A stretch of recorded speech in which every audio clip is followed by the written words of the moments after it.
yours. Hello guys, welcome. Thank you for joining me here in my life journey today. And today's share is accepting our failures. Many of us become frustrated when we commit failure. It is hard. It's hard to move on. For me, for example, it takes for me long time to move on when I am committing a failure. It's painful, it's hard, and it's very difficult to accept it because we want to be perfect. We don't like to commit a failure. But guys, I am sharing some thoughts with you because a failure can be a positive one. It helps us to understand more ourselves, and most of all, there is a lesson to learn from that failure. So guys, accepting our failure, is that easy for you? Of course not. But we must learn day by day to accept our failure. Our failure is a part of our life journey. A failure is a part of our education here in life. It's educational, guys. Committing a failure, it's really, there is something to learn from that. Therefore, if you have the right mindset, it's easy for you to turn that around. That failure word, it's negative. We can listen to that word, oh no, it's failure. It sounds so negative. But if you have the right mindset, it becomes easier to turn around that failure into a positive one. First of all, we need to accept that we don't and we won't always make the right decision. Sometimes we screw up. Understanding that failure is not the opposite of the success. It is a part of our success. It is a part of our life journey.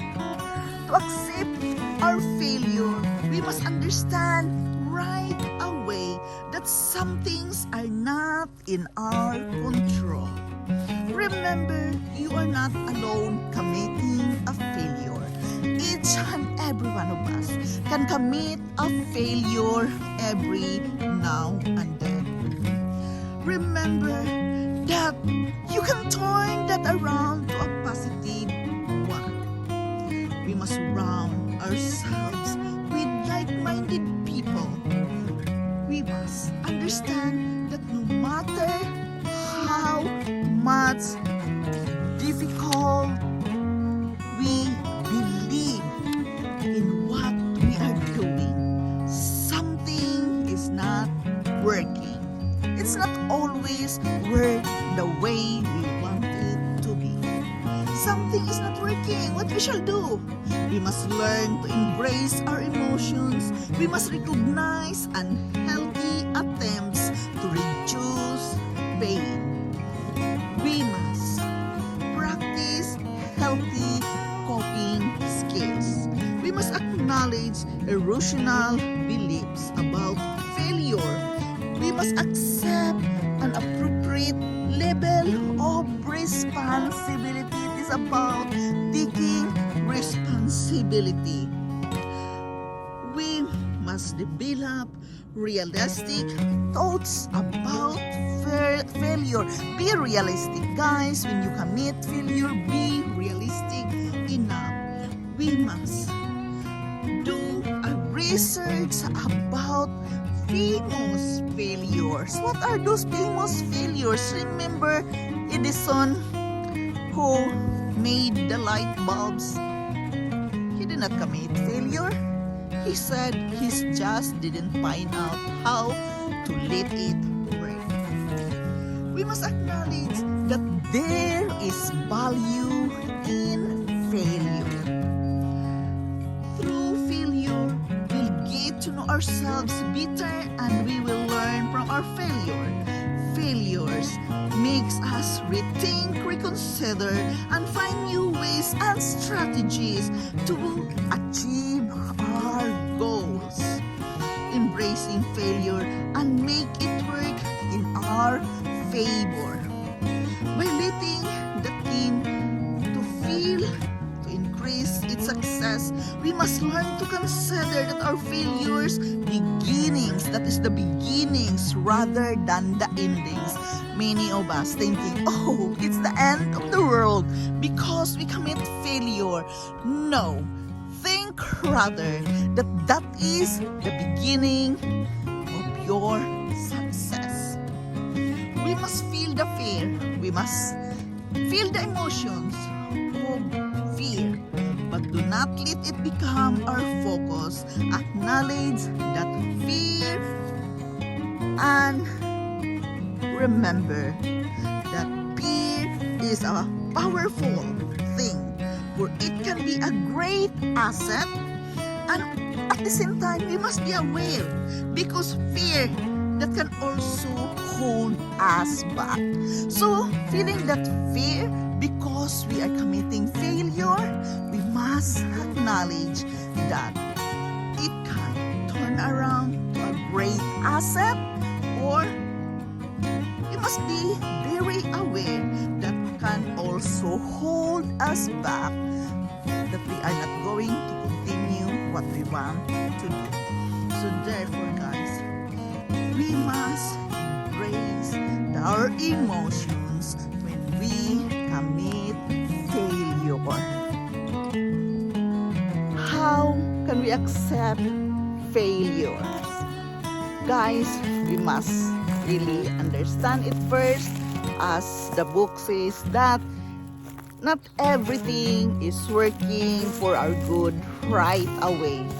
Many times we must try it again and again before we can make it perfect. Therefore, as what they said, constant practice makes a man perfect. We must do many times, again and again, so we can be a master. So therefore, guys, it is very important that we know how to embrace our emotions. We must understand our feelings. We must move on right away, creating a good feelings for ourselves when we are committing failure. And as the book says, we are going to do the research. See, imagine the book advice, do the research. Read a lot. You can understand more about the situation, about your life when you know how to read a lot, research it. Many famous people have commit failure, but they move on. They move on because, you know, there's a lesson for it. It's a part of our education in life that failure is there for us to embrace it, to accept it, to learn from it, and it gives us new inspiration, find new strategies to move on, to find what kind of solution we're going to apply. Guys, failures are there because we need to learn. And it is very important, as the book says, we must practice our coping skills. How can we cope up when we commit a failure? First, guys, for me, I am not perfect. Every now and then, I commit mistakes, which things I don't like, which I consider it a failure. Go away for a moment from the thing you are holding on. Go away, have time for yourself. Me, for example, here in the forest, being alone here, contemplating, having your, thoughts alone in this peaceful place, and come back to that thing later. Because it really helps us to think clearly. And the more we give time to ourselves to think and have the fresh air, from the nature. It's really help us to understand that I can do this right. This failure is here for me to be learned. I can do this right. The new ideas will come. Then you can do it the way you want it to be. So we must accept the failure, embrace your emotions, and live a life. That is a part of our life journey. Nobody is perfect. Everyone can commit mistakes. So embrace that failure, but give yourself a time.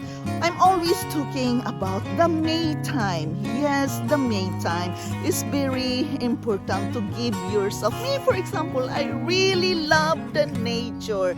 It really gives me different kind of thoughts, positive thoughts. It really helps me here, out here in the nature. So do the same, guys, with yourself when you are having difficulties accepting your failure. Give yourself the me time to be alone and contemplate. Meditation is a great help in accepting our failures. Guys, this is Yundel. Thank you so much for listening. Thank you so much for joining here in my life journey. I am forever grateful to each and every one of you supporting me here in my channel. Thank you so much, guys. I love you all, and bye-bye.